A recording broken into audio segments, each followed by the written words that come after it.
Musique, Frédéric Huttman.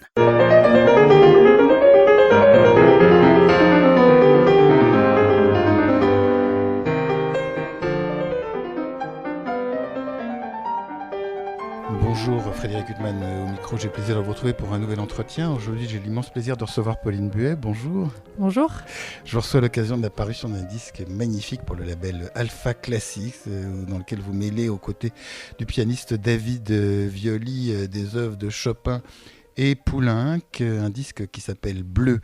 Alors Poulenc et Chopin, ça va très bien ensemble, mais a priori on se demande quand on reçoit le disque si ça va aller ensemble. Effectivement, les deux compositeurs se jettent l'un sur l'autre un bel éclairage. C'est une idée que vous aviez depuis longtemps ? C'est vrai que on n'imagine pas forcément les mettre ensemble, mais en fait c'est la réunion de... On est parti un petit peu de l'idée de la mélancolie, ce qu'était la mélancolie pour nous, ce qu'était la mélancolie chez les compositeurs. Et en fait, ça nous est apparu comme un peu une évidence par rapport à notre histoire, à l'histoire aussi de ce que ça représentait, de les jouer tous les deux sur le disque. Donc mélancolie, bleu, blues, ça s'est imposé. Et donc, quand vous jouez, vous pensez à des couleurs ou alors c'est oui. Vraiment... Oui.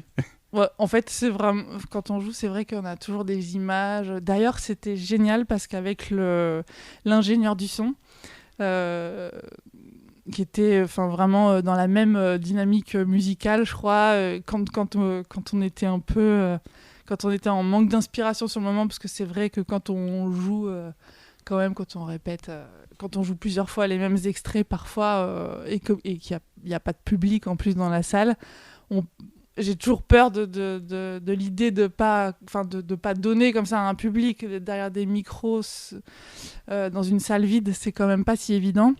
Et du coup, je disais, Olivier, tu peux me redonner juste, donne-moi une image là comme ça qui te vient. Et là, il me remettait sur la piste et ça, c'était fabuleux parce que vraiment, il a contribué à... musicalement, il est là dans l'ambiance de l'enregistrement. Dans le disque. Vraiment. Cet enregistrement, d'ailleurs, il a été fait dans des conditions particulières.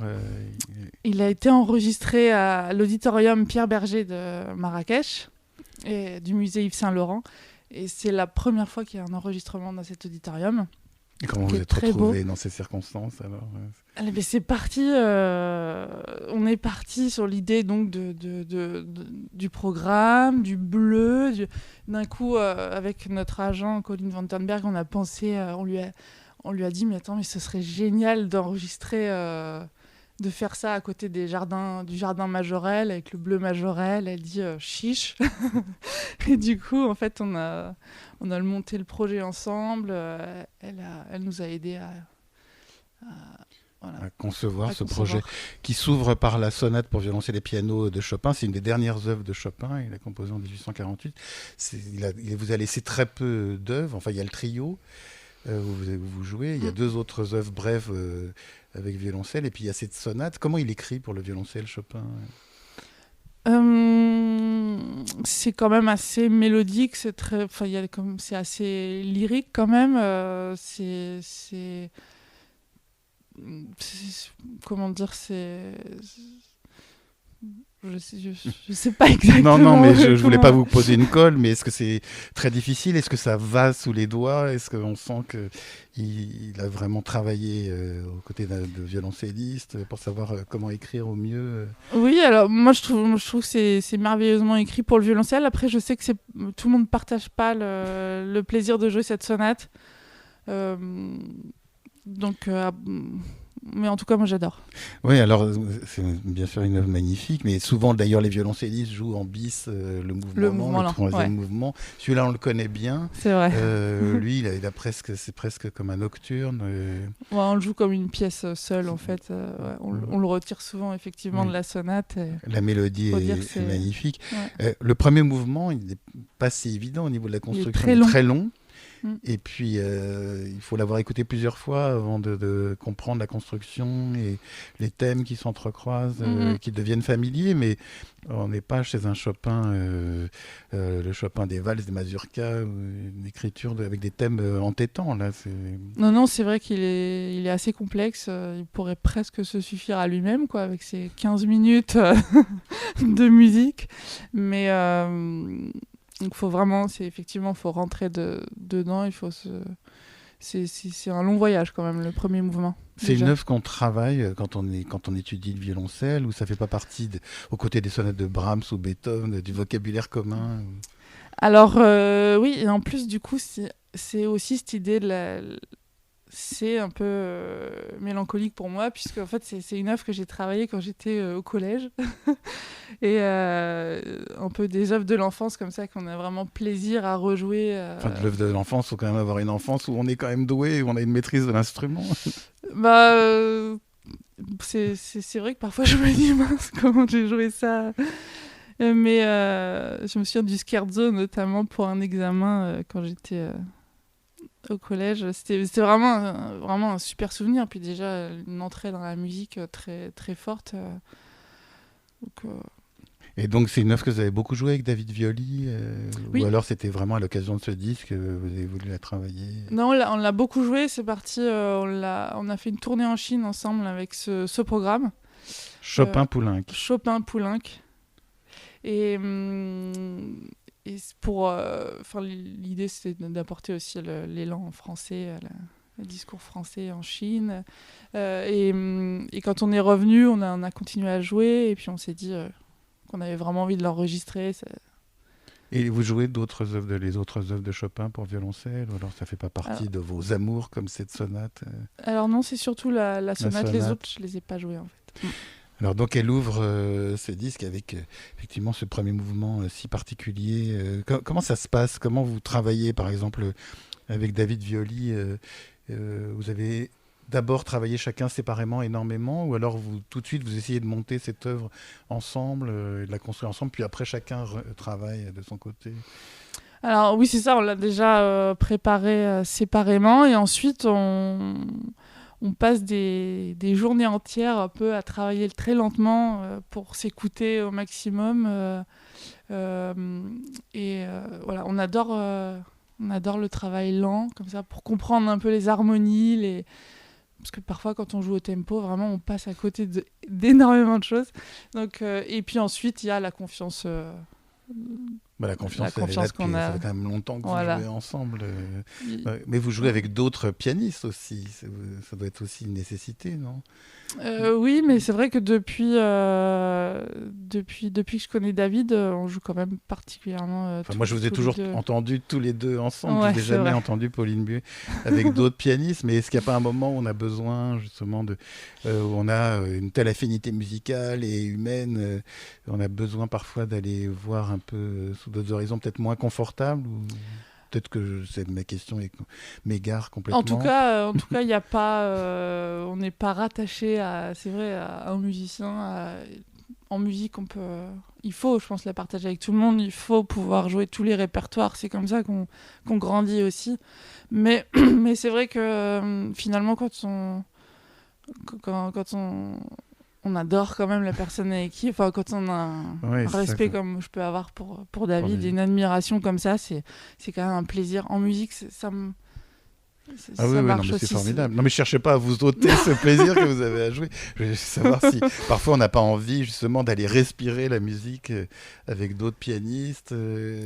Pour voir ce que ça fait justement mais je ne veux pas vous imposer de jouer avec des gens avec lesquels vous avez moins d'affinité. Je pense qu'il me surprend toujours, et puis à la fois ça respire tellement avec lui que voilà, je suis très heureuse de jouer avec d'autres, mais lui c'est...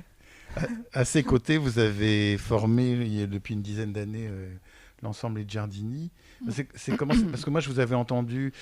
J'adore votre disque Forêt Melbonis avec ces deux quatuors pour piano, mais c'est un ensemble à géométrie variable, où vous restez toujours les mêmes musiciens à le composer? Alors au départ on était un quatuor avec piano, et on a changé après. David et moi on a fondé I Giardini un petit peu plus tard, dans une formation à géométrie variable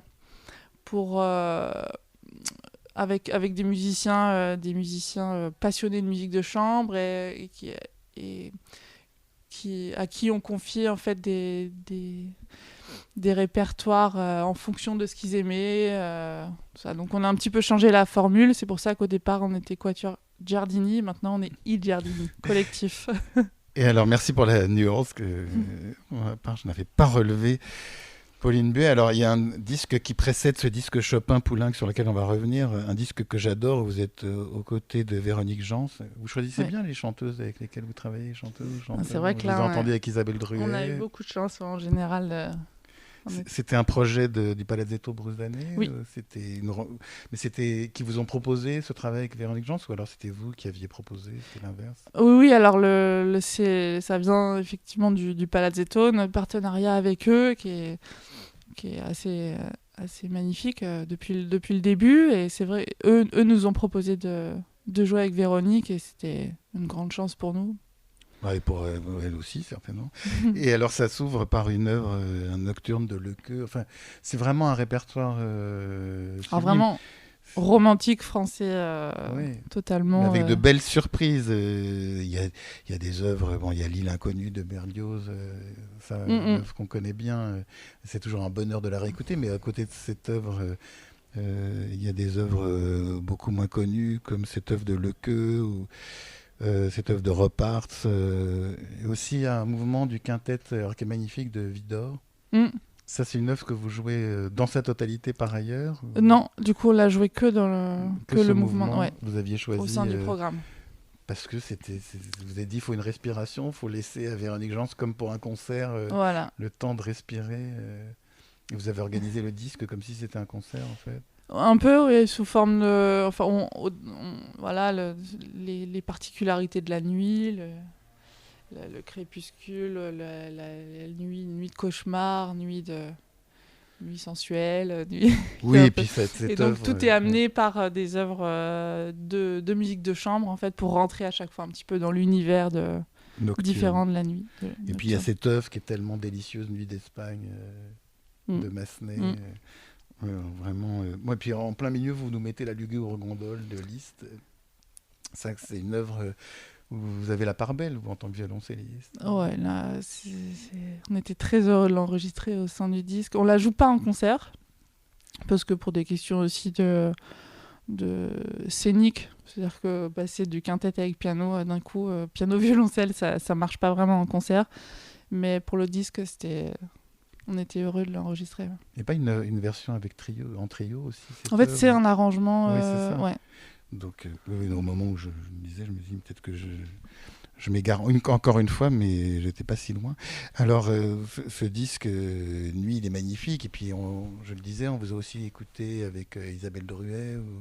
Ce travail avec des chanteurs, ça doit être aussi quelque chose d'essentiel. Il est essentiel parce qu'en fait,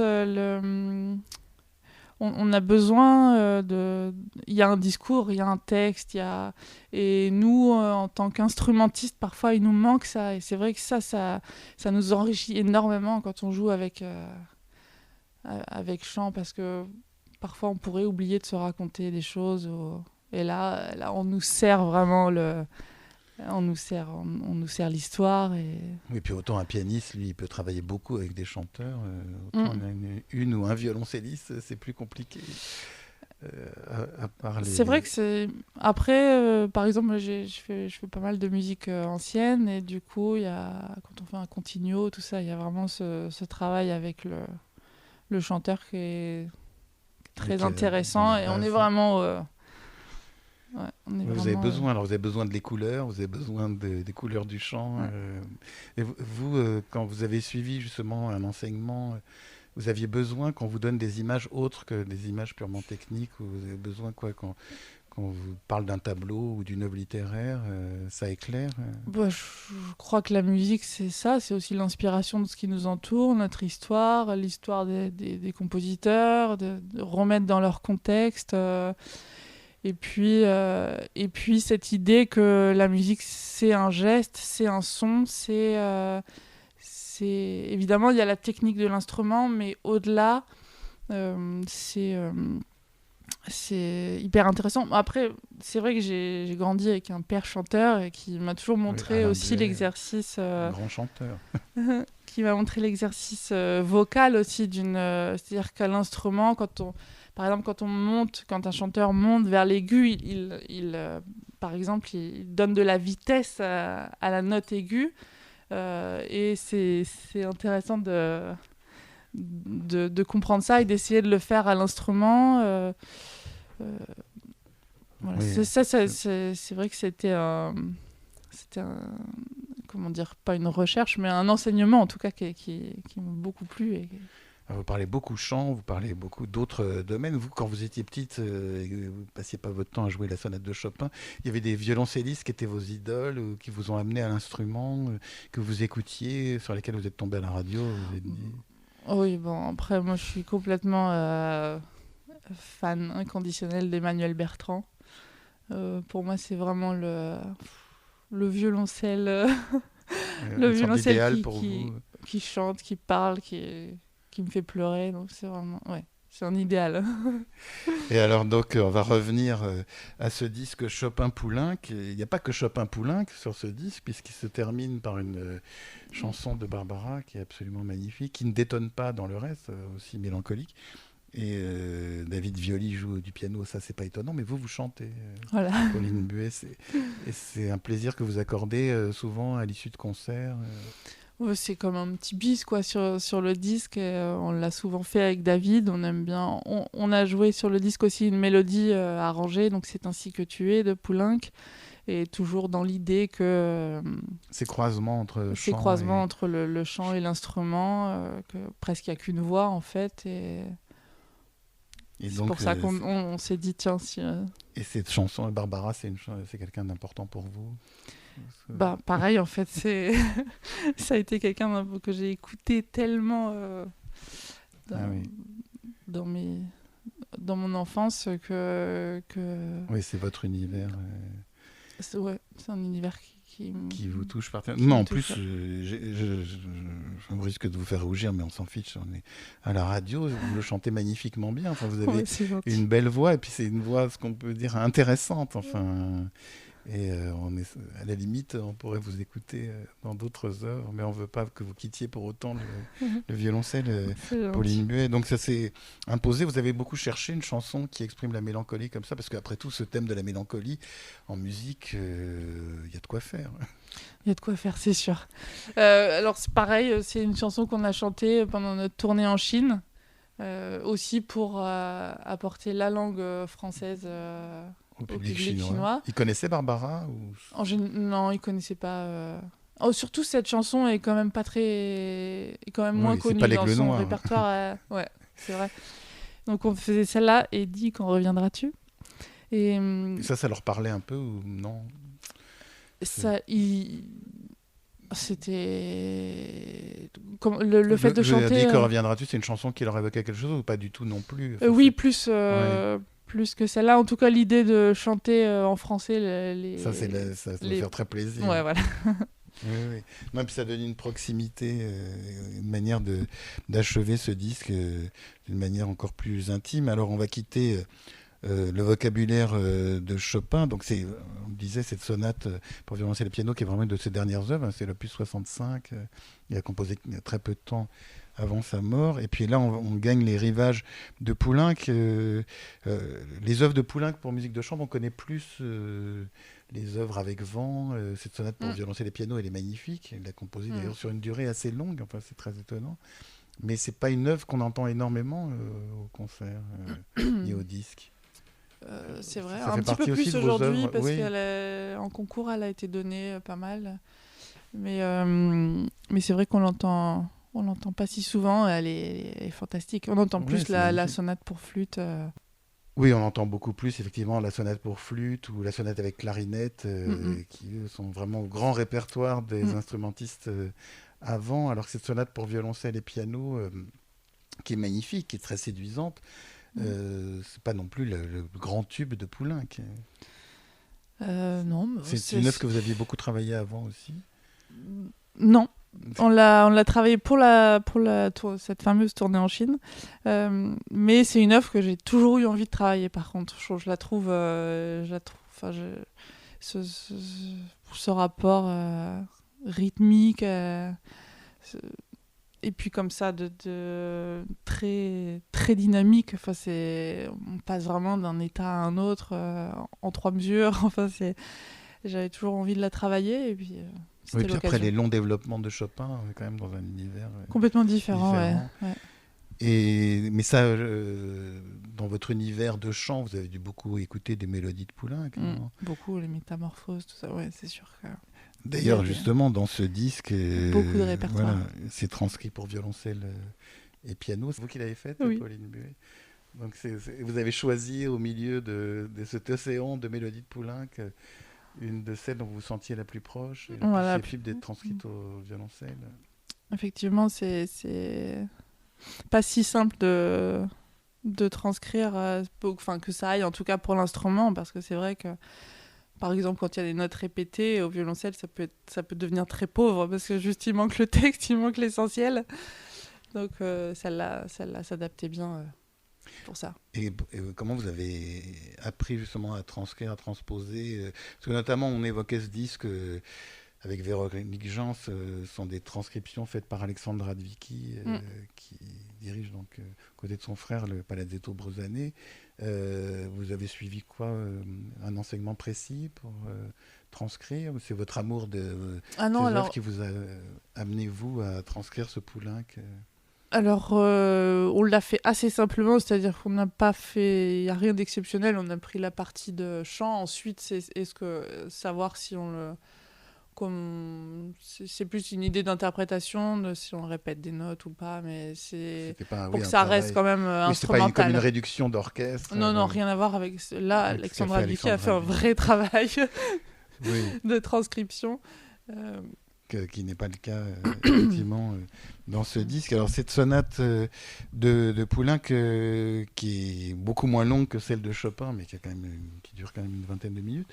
Et sa composition s'est étalée dans le temps. On ne sait pas si ça a été difficile pour lui d'accoucher de cette œuvre. Comment ça se passe, vous, quand vous travaillez une œuvre d'un compositeur? Vous lisez tout ce qu'il y a autour, ou alors vous êtes vraiment dans la partition et vous ne voulez pas trop vous environner du paysage biographique? Si, c'est marrant, j'ai lu pas mal de lettres qu'il avait écrites. Il y a un livre comme ça. Ses correspondances. Comme ça, c'est assez sympathique de voir, de comprendre un peu plus le personnage. J'ai écouté des interviews aussi de lui pour appréhender sa musique. C'était essentiel, je pense. Après, voilà, c'est aussi la réunion des deux musiciens qui font après cette interprétation. Et Pauline Buet, donc ce disque qui s'appelle Bleu, c'est la mélancolie, mais la mélancolie de Poulenc, c'est pas la même que celle de Chopin. Enfin, il y a une mélancolie teintée d'humour. Enfin, on est dans une autre mélancolie. La mélancolie un peu mondaine, c'est-à-dire une manière de dire qu'on est triste, mais avec un certain détachement, peut-être. Voilà, ou finalement, par exemple, dans les soirées parisiennes mondaines, il peut aussi se dégager, enfin, c'est tout un apparat, et qu'en fait, il peut se dégager aussi une certaine mélancolie, pas forcément une tristesse, mais quelque chose de... Derrière tout ça, en fait, il n'y a pas forcément un homme heureux chez Poulenc, pas toujours en tout cas. Oui, effectivement, il y a une sorte de pudeur chez Poulenc, cette mélancolie qui ne s'affiche pas de manière trop ostensible, en fait, mais qu'on retrouve dans des œuvres comme le mouvement lent du concerto pour piano, des œuvres... Vous avez travaillé des œuvres de Poulenc dans des formations orchestrales, ou vous avez joué dans des orchestres vous avez une activité exclusivement chambriste Exclusivement chambriste, ouais. Et vous n'avez pas été amené parfois à avoir envie de voir ce que ça donnait, ces œuvres de musique de chambre, que vous aimiez tellement, ce vocabulaire, de le voir en intégrant un orchestre J'adorerais, mais ça ne s'est pas présenté en tout cas jusque-là. Donc cet univers de Poulenc reste exclusivement chambriste. C'est un compositeur que vous avez toujours adoré, ou c'est venu plus tard? Oui, j'ai toujours adoré. Je l'ai beaucoup écouté au chant, du coup. Oui. Et toujours Et beaucoup donc, aimé vous avez toujours été son proche. univers. Mais quand vous avez choisi ce thème de la mélancolie bleue, c'est les deux compositeurs qui sont imposés ou vous avez pensé à d'autres compositeurs que Chopin et Poulenc? On a tout de suite pensé à eux. Vous n'allez pas faire Tout de bleu suite. le retour avec d'autres compositeurs et d'autres visages de la mélancolie parce que Ah ouais, pourquoi pas. on peut continuer. Mais c'est vrai que ce thème de la mélancolie, c'est particulièrement intéressant parce que souvent, il y a des compositeurs comme Schubert ou d'autres, on est dans la douleur, on n'est pas Ouais. forcément dans la mélancolie. Là, Oui, puis du coup, c'est pas forcément une mélancolie triste, effectivement. Oui. C'est un regard vers le passé ou d'autres périodes, mais pas forcément effectivement attristé. En tout cas, il peut y avoir de tout. C'est vraiment un thème c'est vrai qu'il peut y avoir. Il peut y avoir de tout dans la mélancolie. Mais en tout cas, chez nous, elle n'est pas forcément triste ou Vous pourriez déchirante continuer dans les couleurs, essayer de trouver d'autres symboliques, mais que c'est vrai que le bleu en musique, bon, il y a le blues en jazz. Ouais. Et justement, pour enregistrer ce disque, vous avez écouté d'autres musiques pour essayer de vous guider vers ce paysage mélancolique, ou alors ça s'est suffi à soi-même, les partitions? Non. Enfin, en tout cas, pour ce disque-là, non, c'était vraiment... c'était un peu la réunion de toutes nos idées avec David et notre répertoire. Et voilà. On ne s'est pas forcément inspiré Oui, y a d'autres pas de musiques lien pour ça. indirect. Après, évidemment, les autres musiques nous inspirent en permanence, mais pour ce projet-là en particulier, et l'idée du bleu comme ça, c'était assez naturel pour nous parce que le bleu nous... C'est votre, Le bleu nous porte un peu, je sais pas. Ouais. Et le chant vous porte énormément. Enfin, on sent que votre amour C'est du vrai. chant. Et alors, vous en écoutez beaucoup? Vous écoutez beaucoup de chanteurs de variété ou du passé, du présent ou... Ouais. J'écoute énormément de chanteurs, c'est vrai, de toutes les époques. Oui.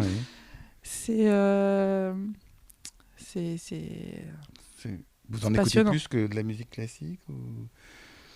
Quand vous êtes chez vous et que vous mettez un disque, vous allez être plus guidé vers d'autres musiques que les musiques que vous interprétez? Alors, c'est vrai vais qu'il y a pas des vous poser périodes une colle, un peu... hein. Non, mais c'est vrai qu'il y a des périodes. En ce moment, c'est vrai que je mets plus de chansons françaises que de musique classique. Après, aussi parce qu'aujourd'hui, là, c'est bête, mais j'ai pas le matériel. Par exemple, enfin, ça y est, j'ai une chaîne hi-fi. J'ai retrouvé mes enceintes... Parce que pour écouter du classique, on ne peut pas écouter sur une enceinte Bluetooth. Franchement, il faut Ouais, c'est vraiment du quelque chose de gâchis. qualité. Non, c'est vrai. Du coup, j'aime bien quand même faire attention à ça. Donc, c'est pour ça que dernièrement, j'étais plus dans la chanson française, par exemple. Mais maintenant que j'ai retrouvé la chaîne hi-fi, ça y est, je peux... Alors, Pauline Buet, on parlait de vos deux derniers enregistrements, l'un aux côtés d'autres musiciens de Giardini avec Véronique Jans, et puis cet enregistrement Chopin-Poulenc. Il y a un autre horizon que vous gagnez avec votre prochain enregistrement. Oui, le Donc, prochain enregistrement, donc toujours chez Alpha Classics, sera autour de Caroline Shaw, une compositrice américaine à qui on a fait une commande pour... une œuvre pour violoncelle et piano avec David, qu'on a créé au Festival Musica et qu'on a enregistré là dans le disque. Et c'est tout un disque consacré à Caroline Shaw avec des œuvres totalement différentes, beaucoup autour du violoncelle quand même, avec une pièce pour violoncelle seule qui s'appelle In Manus Tuas, où elle intègre aussi une partie un petit peu chantée dedans, très légèrement. Il y a une œuvre pour, par exemple, violoncelle et pot de fleurs, très étonnante. Violoncelle alto, piano seul, quatuor avec piano. Mais pot de fleurs. Pot de fleurs, voilà. C'est-à-dire Alors, sponsorisé par Truffaut. Oui. Pas François, des fois. C'est-à-dire, c'est C'est très original. Très original et Un pot de fleurs très rempli ou avec des Non, fleurs vide. et de l'eau? Ah, de d'accord. tailles différentes, donc ça donne vraiment des sonorités différentes. Elle a un set de pots de fleurs Ah oui. au sol et là ça part dans Mais des qui couleurs. joue du pot de fleurs Enrico Minami, du coup, une Ah, donc un percussionniste. super, Oui, il faut ouais. un percussionniste. Ouais. Parce que... Enfin, je pense que chez Interflora, ils n'ont peut-être pas les gens susceptibles Non, voilà, ils n'ont pas forcément de travailler de telles œuvres. Et alors, quand vous... c'est intéressant, d'ailleurs, ça donne envie Ah oui, d'écouter. c'est une œuvre géniale. C'est dingue. J'espère qu'après, il n'y a pas un lancer d'instruments sur le public. Mais quand vous commandez comme ça, parce qu'il y a cette œuvre pour violoncelle et piano que vous créez aussi, qui est une commande, ça, c'est un échange avec la compositrice, ou alors elle vous renvoie sa copie, et puis vous ne pouvez plus discuter, même si elle vous impose des traits extrêmement difficiles ou presque injouables. Il y a un dialogue Il y a eu Alors, on l'a rencontrée, Caroline, parce qu'elle est venue... Colin Vandenberg organise un festival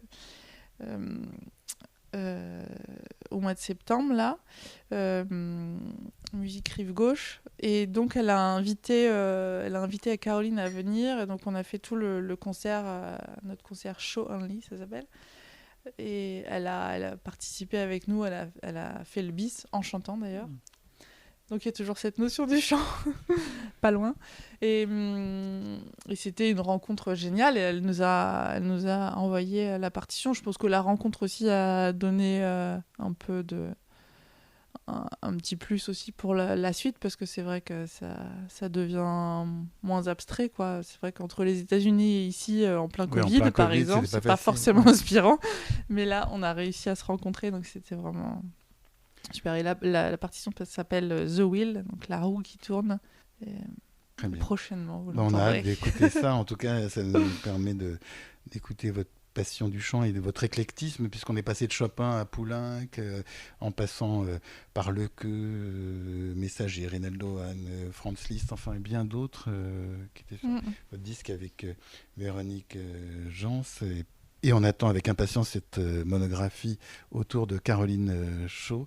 Pauline Buet, après toutes ces évocations de chant, où finalement on a plus parlé de chant que de violoncelle. Non, mais justement, c'est intéressant. C'est la même chose.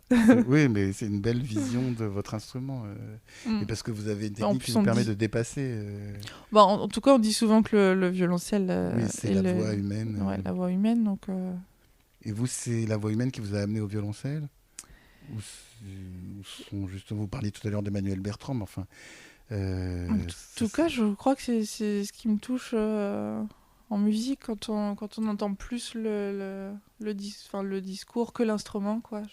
Ça, c'est vrai que chez Emmanuel Bertrand, ça me bouleverse. Voilà, 3 notes de violoncelle, ça me... ouais. Bah écoutez, le vôtre aussi nous bouleverse aux côtés de David Violi dans ce disque Chopin-Poulenc bleu qui vient de paraître pour le label Alpha Classics. Pauline Buet, il me reste à vous remercier infiniment d'avoir été mon invitée. Merci à vous. Pour illustrer cet entretien avec la violoncelliste Pauline Buet, je vous propose de l'écouter interpréter les 3 derniers mouvements de la sonate pour violoncelle et piano opus 65 de Frédéric Chopin. Elle est aux côtés du pianiste David Violi. C'est toujours aux côtés de ce pianiste qu'elle interprète une mélodie de Francis Poulenc transcrite pour violoncelle, Métamorphose. Et enfin, on l'entend interpréter, chanter plus précisément, Septembre, quel joli temps, de Barbara. Je vous remercie pour votre écoute. Bonne fin de soirée sur RCJ.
Jamais la fin d'été n'avait paru si belle.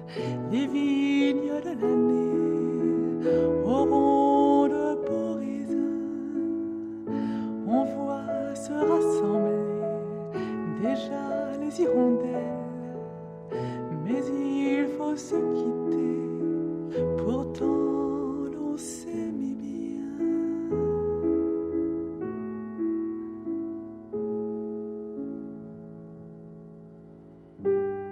Quel joli temps pour se dire au revoir. Quel joli soir pour jouer ses 20 ans. Sur la fumée des cigarettes, l'amour s'envole, mon cœur s'arrête. Quel joli temps pour se dire au revoir. Quel joli soir pour jouer ses 20 ans. Les fleurs portent déjà les couleurs de septembre, et l'on entend de loin s'annoncer les bateaux. Beau temps pour un chagrin, que ce temps couleur d'ambre. Je reste sur le quai, mon amour, à bientôt.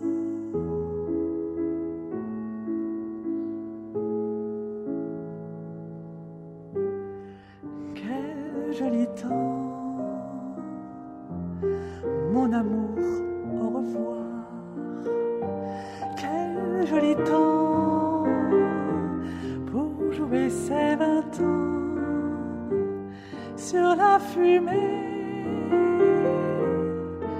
des cigarettes, l'amour nous reviendra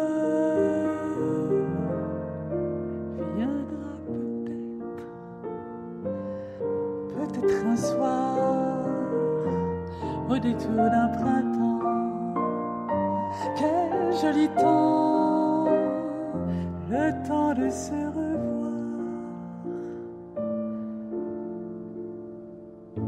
Jamais les fleurs de mai n'auront paru si belles. Les vignes de l'année auront de beaux raisins. Quand tu me reviendras avec les hirondelles, car tu me reviendras.